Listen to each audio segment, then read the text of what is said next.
Antifragile is the fourth book in former options trader Nassim Nicholas Taleb's five-book Incerto series, which explores randomness and its unpredictable effects. In this book, Taleb discusses strategies and principles that will allow us to be helped by unforeseen events rather than harmed by them. People often think that the opposite of fragility is durability. If something is fragile, that means it's easily broken. Therefore, if something isn't easily broken, logically that should mean it's the opposite of fragile.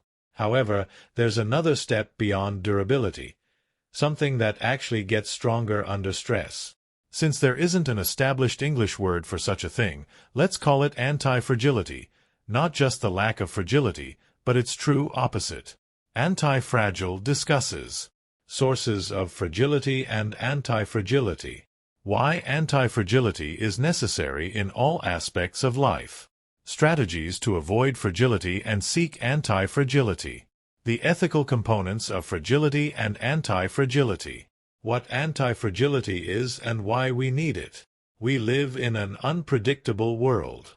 The models and theories we use to try to predict the future invariably fall apart as unforeseen events prove them wrong and, in turn, destroy the plans we made based on those models.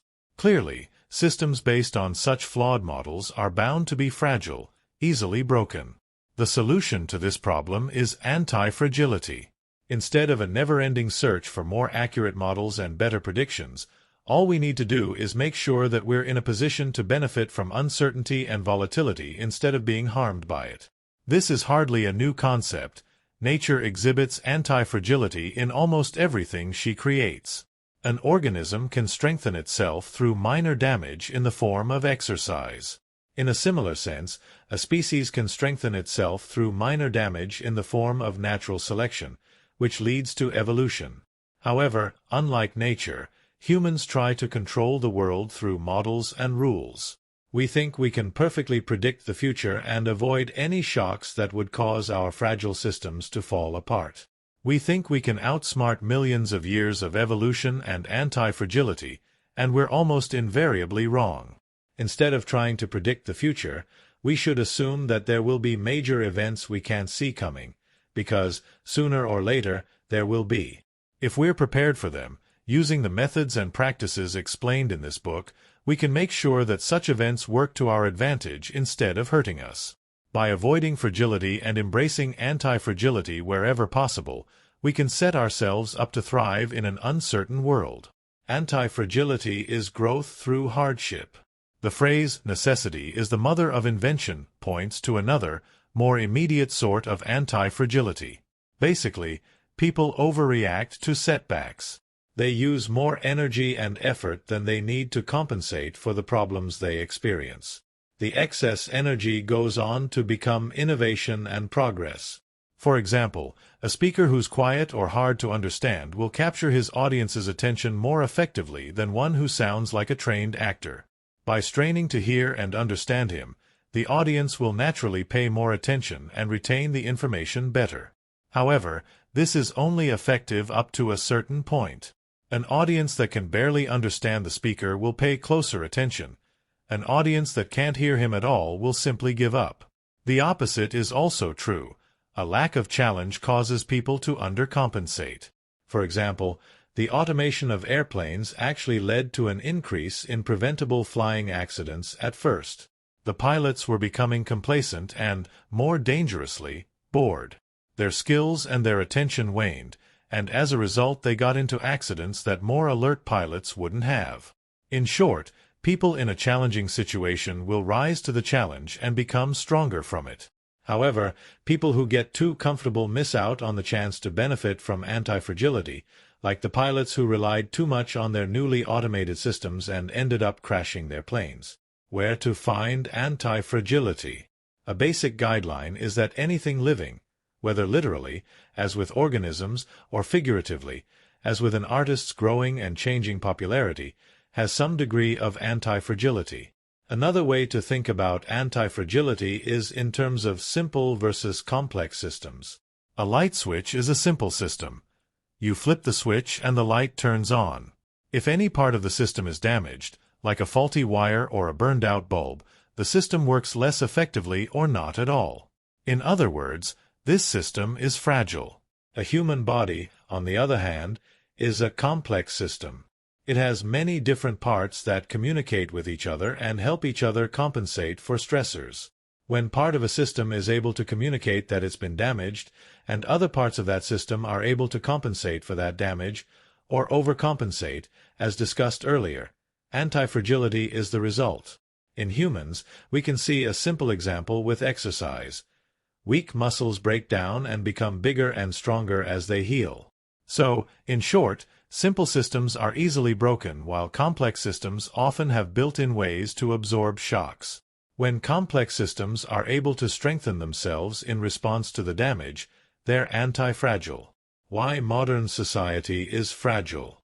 Modern society, in many ways, tries to remove the stress and randomness from life. We schedule our every move. When we work, when we eat, when we sleep, not to mention how we do all of those things. When every step is pre-planned, there's little struggle or danger except in carrying out that plan. The side effect of this lack of struggle is a lack of personal growth, of artistic expression, and in many cases, of valuable lessons. Without the randomness and danger of life, there's no chance for us to benefit from anti-fragility. For example, one learns a language best by being immersed in it, by making mistake after mistake before learning how to communicate effectively. However, to avoid that embarrassment and struggle, we teach languages in classrooms using books and rules, and we get much worse results. As complex living things, humans benefit from, and secretly hunger for, some amount of risk and chance. Someone who can't find the energy to go to a pre-planned gym session could lift a car off of a trapped child, if need be. Someone who can't stick to a diet will skip meals quite easily if there's simply no food to be had. Modern societies are focused on making life last longer and longer, even as the people living those lives get sicker and sicker. By contrast, in primitive hunter-gatherer societies, the effects of old age didn't take hold until very near to the end of life. How variation creates stability. Modernization promotes uniformity, which people often confuse with stability. If something never changes, then naturally it seems stable. However, what people miss is that when such a system does change, it's usually catastrophic. Like the switch and the light bulb, the only reason an unchanging system changes is because something breaks. In other words, it's fragile. A system that has some natural variation might seem less stable and less reliable than the previous situation, but it's usually more stable in the long run. A system that's naturally subject to change and randomness will be able to cope with variations. It may even become better as those variations destroy weak and flawed parts of the system, leaving the best and most stable parts behind. Such a system would be anti-fragile. For example, it might seem like a bank clerk has a more stable job than a cab driver. The clerk has a fixed schedule and brings home the same amount of money each week, while the cab driver may have good days and bad days that make his income seem less reliable. However, the clerk's stability is an illusion. He's totally dependent on the bank and, on a larger scale, the economy to keep him employed.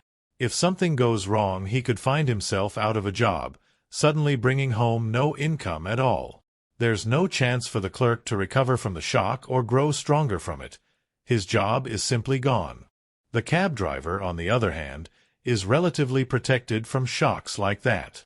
There's no chance that he could suddenly lose his job, because people will always need cab drivers. If his income starts to drop, he improves his skills, becoming a stronger cab driver, and continues about his business. The cab driver's career is variable, and therefore has the chance to be anti-fragile.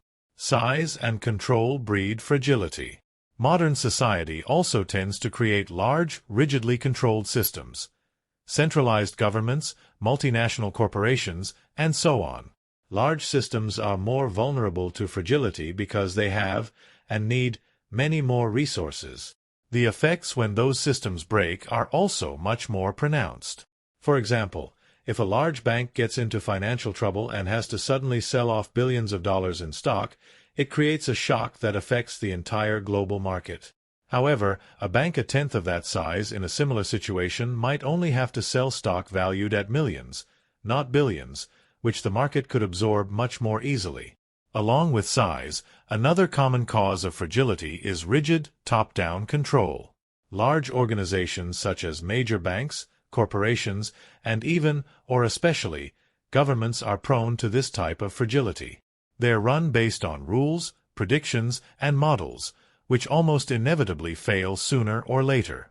When that happens, as in the above example of the bank, the results can be disastrous. Perhaps the best federal government in the world is Switzerland's, which can hardly be called a federal government at all. It's a loose collection of small cantons or regional governments, each of which deals primarily with its own local issues. There's no grand supreme leader handing down edicts to the cantons. While there is occasional friction between cantons when an issue impacts more than one of them, that actually serves to strengthen the system as a whole. There's some natural variation in how they run their affairs, which gives the entire system a chance to benefit from anti-fragility. Good policies survive, bad policies are eventually thrown out. This seems to be the ideal system of government.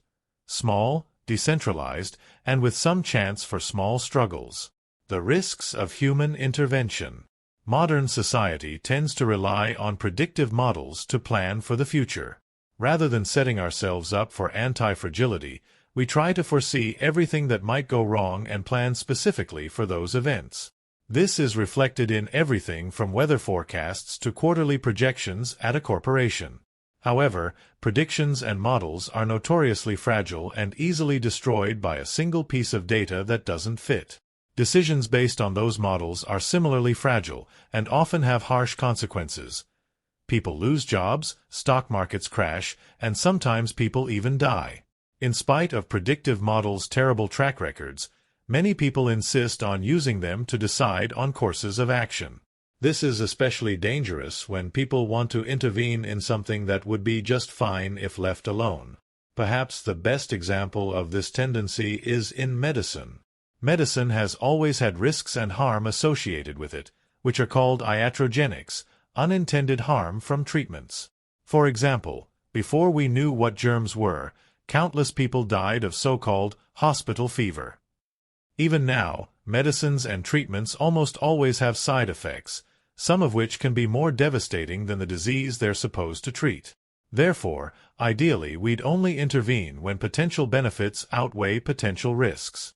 Someone who will die without heart medication should, of course, have it. Someone whose blood pressure is sometimes a bit high would probably do better without it. The side effects of the medication may be more harmful than the condition. Iatrogenics and its non-medical equivalents happen because of a common logical fallacy. People mistake a lack of evidence for evidence. Smoking, for example, was once thought to have health benefits. There wasn't yet evidence that it was harmful, so people took that as evidence that it wasn't harmful. It wasn't until decades later that people realized the horrific side effects. We could avoid many harmful side effects if we simply shift the burden of proof. Rather than having to prove that something is harmful, we should have to prove that it isn't harmful before starting to use it, guilty until proven innocent, so to speak. How to become anti-fragile. The key to anti-fragility is having more potential benefits available than risks. When that's the case, on average you'll gain more than you lose from random events. For example, you might put a small amount of money into stocks with high potential to increase or decrease in value. If the stocks go down, you haven't lost anything you couldn't afford to lose. However, if they go up, you could stand to make a great deal of money. One way to make sure you're in an anti-fragile situation is to have many options available to you, so you can make the best choice at any given time. This principle applies even in very mundane situations. For example, someone invited to a dinner party that isn't especially interesting, but is better than eating alone, might call around first to see if any other friends are available that evening. If a more interesting opportunity presents itself, the person can skip the party and do that instead. If not, the party is available as a fallback option, with the key word being option. This person has very little to lose and a fair amount to gain. At worst, he winds up at a party that's less exciting than he'd hoped. At best, he finds something more fun to do and has an excellent evening. Making proper use of options doesn't take any great intellect or education, only rationality. Nature itself uses optionality to always find the best outcomes, or at least the outcomes that will allow life to continue. Countless mutations and evolutionary trends fail, and the organisms carrying them die out. However, these failures don't harm nature itself. At the same time, the beneficial mutations and trends propagate, making it ever more likely that life will continue to exist on Earth. You wouldn't call nature intelligent, but there's no arguing that it's rational. Related to the intelligence versus rationality point is the idea of the long shot. Many intelligent people will point out that lotteries and casinos, which offer very small chances of very large payouts, aren't worth it. And they're correct. The options that you get from lotteries and casinos are too expensive, giving you ever-increasing downsides that are unlikely to ever be offset by your winnings. Where these intelligent but irrational people go wrong is in applying the same logic to any kind of long shot. For example, it's extremely unlikely that buying stock in any given company will make you rich. However, if you invest a few dollars each in a lot of different companies, including, say, Amazon or Apple when they were first starting out, you'll have limited cost with the potential for immense profits. In short, decisions made based on traditional intelligence, which is to say, book smarts, tend to be fragile. They can easily go wrong if you misunderstand something or incorrectly apply your knowledge, like how people who understand the lottery try to apply the same logic to the stock market. However, decisions based on rationality tend to benefit from antifragility. Rationality is simply about examining your options and choosing the best one at any given time. Exponential benefit and risk. Both fragility and antifragility have exponential effects. In other words, as the significance of an event increases, the effect of that event increases even faster. For example, if you drummed your fingers against a window, you wouldn't damage it at all. However, you could break it quite easily with a punch. Thousands of tiny impacts from your fingers don't add up to the same effect as one large impact from your fist. In the same way, a fragile situation has a limit to how good it can be, but the negative impacts increase infinitely or near infinitely. A window can never be anything more than a window, and once broken, it's useless. However, an anti-fragile situation is exactly the opposite, with limited risk but potentially infinite or near infinite benefits. The previous example of many small stock purchases shows this principle. $100 invested in Amazon back in 1997 would be worth around $120,000 now. We can sketch these situations with the graphs shown below. In both cases, as the significance of an event increases, in other words, as we go farther to the right, the outcome of that effect becomes either much worse for fragility or much better for anti-fragility. The two graphs also illustrate why fragility dislikes randomness and anti-fragility loves it. Imagine picking random points on each of the graphs. Depending on where the point falls on the significance axis, it may have a positive or negative outcome. Now imagine that you keep picking such random points over and over again. Eventually, you're going to land on a point with enough significance that the outcome is either hugely negative for the fragility graph or hugely positive for the anti-fragility graph. The ethics of fragility. Finally, fragility and anti-fragility have an ethical component as well. Modern society makes it possible to give the benefits of a situation to one person or group and the harm of that situation to another. In other words, it makes one person's situation anti-fragile by making other situations fragile, which is blatantly unfair. The problem is imbalanced agency. Some people have the power to make decisions that affect many others, and the others have no choice but to accept the outcomes of those decisions.